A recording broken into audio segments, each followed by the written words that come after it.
আসসালামু আলাইকুম, সবাই কেমন আছেন? আশা করি ভালো আছেন। আমি আমার পক্ষ থেকে সবাইকে জানাই পবিত্র ঈদ উল আজহার শুভেচ্ছা ও অভিনন্দন। ঈদ মোবারক, ঈদ মোবারক। তো ভাই, একটা কথা শুনে খুব কষ্ট লাগলো।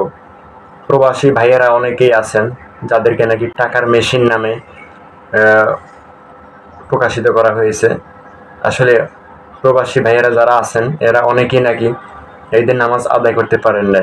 খুব দুঃখজনক বিষয়।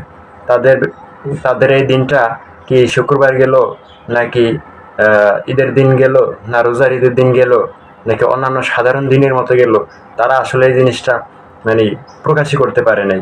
খুব দুঃখজনক ব্যাপার। কেননা এই জন্য তারা প্রকাশ করতে পারে নাই, কারণ তাদের যে কাজের চাপ ছিল, এই কাজের চাপের কারণে তারা নামাজ পড়তে পারে না। হয়তো বা দেখা গেছে যে যে কোম্পানির আন্ডারে কাজ করে ওই কোম্পানিও হয়তো অনুমতি দেয় নাই যে তোমরা নামাজ পড়ে আসো, ঈদের নামাজ। বছরে তো দুইটা ঈদ হয়, দুইটা ঈদের নামাজ হয়।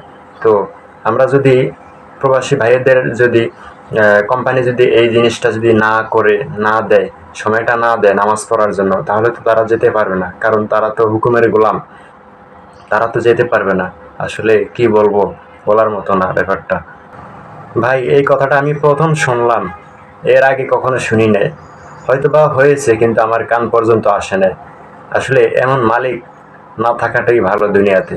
যারা যারা শ্রমিকদের কষ্ট বুঝে না, যারা শ্রমিকদের আনন্দ বুঝে না, তাদের মতো মালিক না থাকাটাই আমি মনে করি যে অনেক ভালো। কি হতো তাদেরকে ঈদের নামাজটা পড়তে দিলে? কি এমনটা হতো? 20টা মিনিট সময় দিলে তারা ঈদের নামাজটা পড়ে আসতে পারতো, মনটা আনন্দে থাকতো।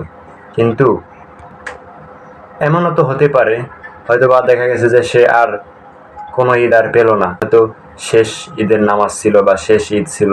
ঠিক আছে, তো আসলে এটা করা ঠিক হয়নি। যেই মালিক এটা করেছেন, আল্লাহ পাক তাকে যেন হেদায়েত নসিব দান করে। আমিন। তো সবাই ভালো থাকবেন, সুস্থ থাকবেন। ঈদের দাওয়াত রইল। ঈদ মোবারক, ঈদ মোবারক। আসসালামু আলাইকুম।